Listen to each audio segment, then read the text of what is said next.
Big Paul here for deadlift day in the shim. I forgot to turn my mic on for my first couple of warm-ups, so those are just going to be nothing. A little reverse hyper, a little standing abs, bar 135. Deficit deadlifts today, 6x to 1, 45-second gaps in between. So it's going to be a fast deadlift day, but we're going to get through it.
This is warm-up set number 3. The first two, I forgot to turn my mics on. So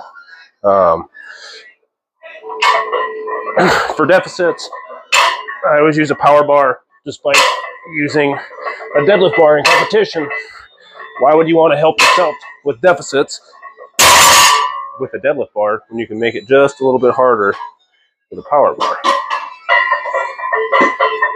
Yeah. So for me, I always struggle from the floor with deadlifts, so deficits have been a huge help for me. Juggernaut says 1-inch deadlift. I go off of 25-pound bumpers because that's what I have. So probably closer to a 2-inch deficit, but why not make it harder? All right. Second to last warm-up.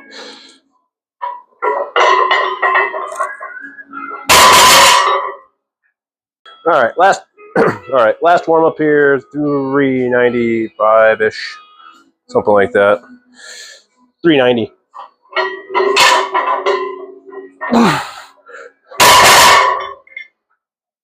I'd like to take this part of the vlog to recognize the importance of a Massonomics drink spotter, available in 3 different sizes: the OG, the light, and the drink spotter XL, which every good gym has all of them. Just an absolute necessity when it comes to drink safety. So now it's time for my working sets. Ended up at 415. Going to be 6x1, 45-second rest in between. I'm going to try to double overhand as much as I can. I'm going to guess the last few I'll probably hook, so we'll see how it goes. If they gave medals for honky tonk wars.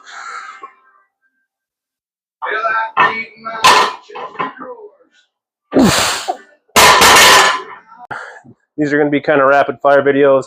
That first rep, had my belt higher up, that felt like complete ass. That's better. As everybody can hear, it's country music on the radio, because that's what you listen to when you deadlift in the shim.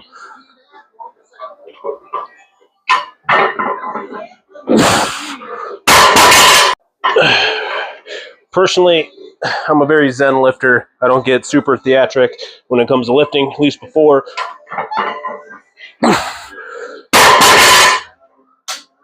I think it helps me in competitions. Honestly, this double overhand is feeling really good today, so we're just going to keep rolling with it. Save the hook grip until I need it.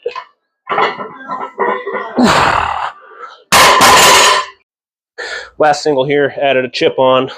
Take this last one up to 420 because it's a great number.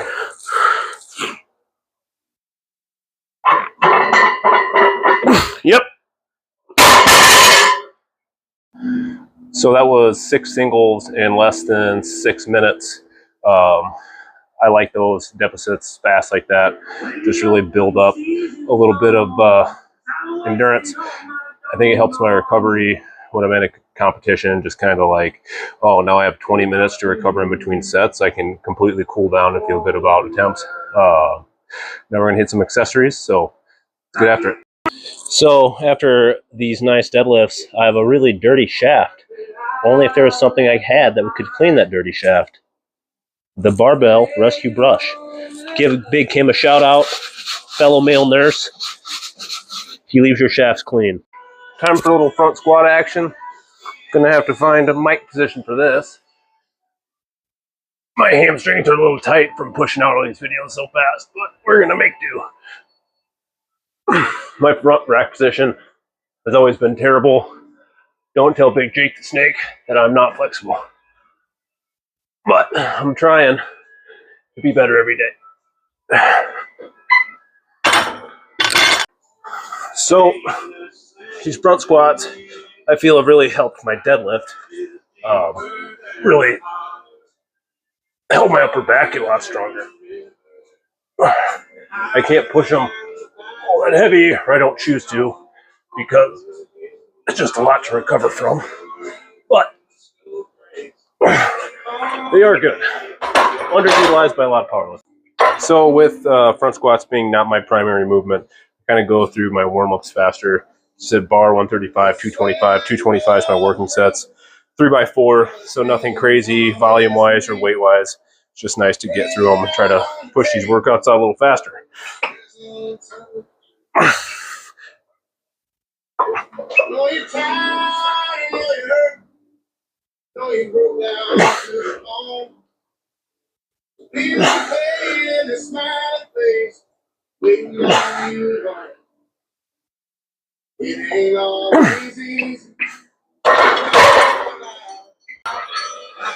Second set here.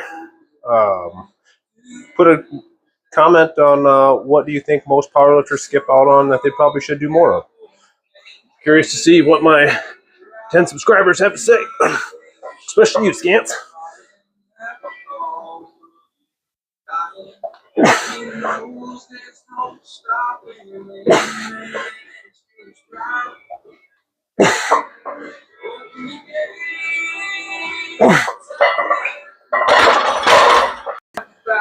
So we've survived the big compound movements, deadlift, front squats. Now we got some reverse hypers, leg extensions, and some abs. So finish these up, do a couple videos. Nobody wants to see them all, so we'll hit it. So the problem is with the reverse hyper is there's not a super great spot to put a mic. So I'm just going to kind of talk before I start and then let everybody get a nice picture of my ass, and we'll move on from there.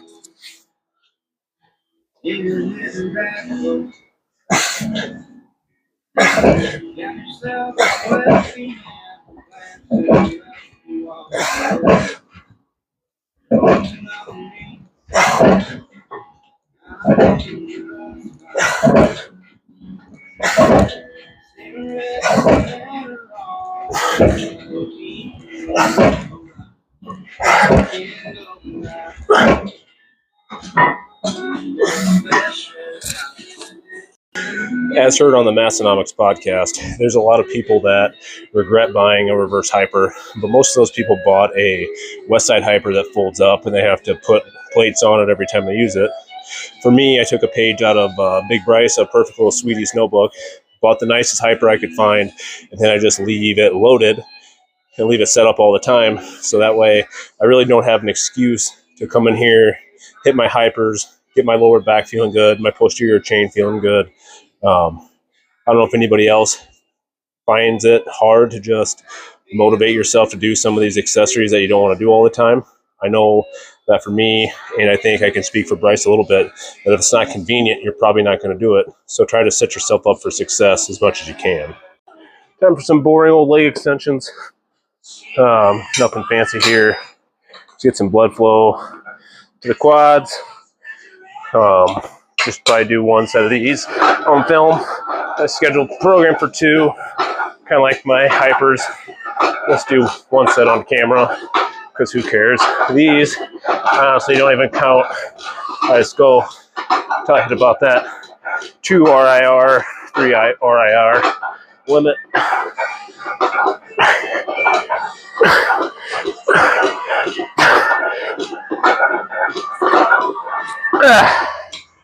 Get a good burn going.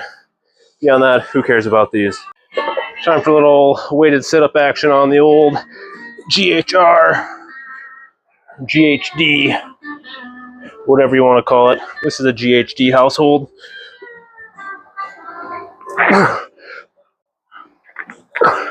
Just 25 pump plate. Really try to build up the core to make my squat not suck so bad.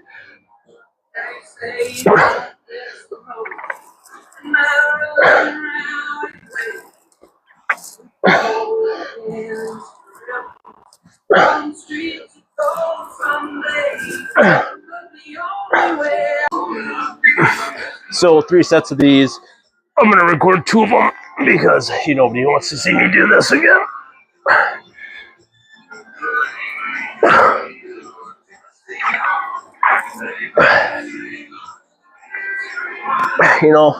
A GHR or GHD was on the list of things for me to buy for a long time. And I finally got one. It does take up a lot of space, but I use it a lot. So for me, it's worth it. So that's a wrap on deadlift day in the shim. Still getting ready for the Lift Hard, Live Easy in July. Next week coming up, hopefully a couple big squats before I leave. But as I said earlier, hopefully going to keep this show going on the road and do a European tour of vlogs and hit up a couple gyms while I'm out and about. So until next time, crew, see ya.